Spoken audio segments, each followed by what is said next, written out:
So we've started by parting our hair in the middle, and I've already done this side on the left, the waterfall twist, and now I'll show you very quickly the one on the right.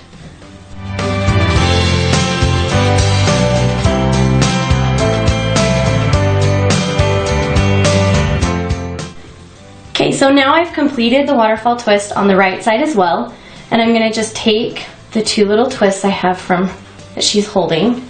She's got the other one. We're gonna bring them around to the back. Comb these pieces down again. Okay, now we're gonna create a braid out of these two twists. So what we wanna do is take like a half a piece here, and then a half of a piece on this side, and then combine the two pieces in the middle to create the third strand. So we've now basically just created 3 strands, 1, 2, and 3. And we're gonna begin a normal braid out of that. Make sure you get your waterfall strands down. Okay, now once you've done one entire stitch of a regular braid, we're gonna go back and we're gonna pick up this little piece of the waterfall, the fall through piece. We're gonna pick that up and add that in to the left side. And now we're gonna pick up the right side, the hair that falls through, and add that in as well.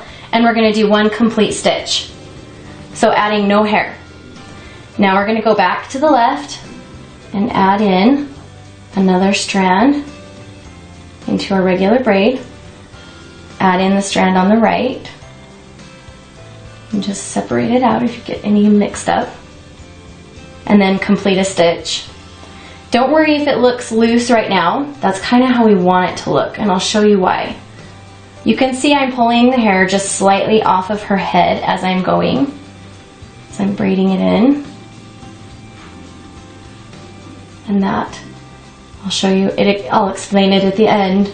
So right now it's gonna look kind of strange, just because we're kind of pulling them tight, but they're on a weird diagonal. No, don't worry.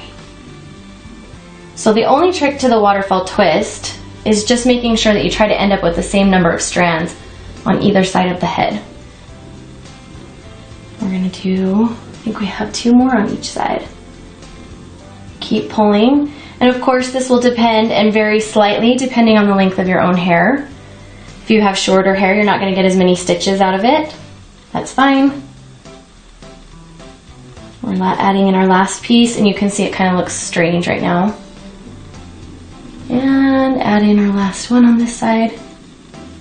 And then we're just going to complete it into a regular braid all the way to the end of the hair. Now what happens is when I release this, because you can see they're pulled pretty tight right now, I'm going to secure it with an elastic. And then I'm going to release it.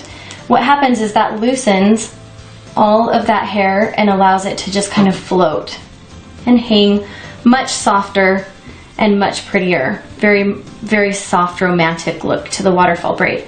And anytime you're bringing stranding in like this, where there's space in between, you're pulling from the sides, is what is typically called a mermaid braid. Now if you want to add something fun, you can put a bow on the end or even a little ribbon into the end of the hair, or you can just leave it like it is. If you prefer, it's up to you entirely. I think just a little purple bow with her little turquoise shirt, it's adorable because it has such a spring feel to it, and you get perfection.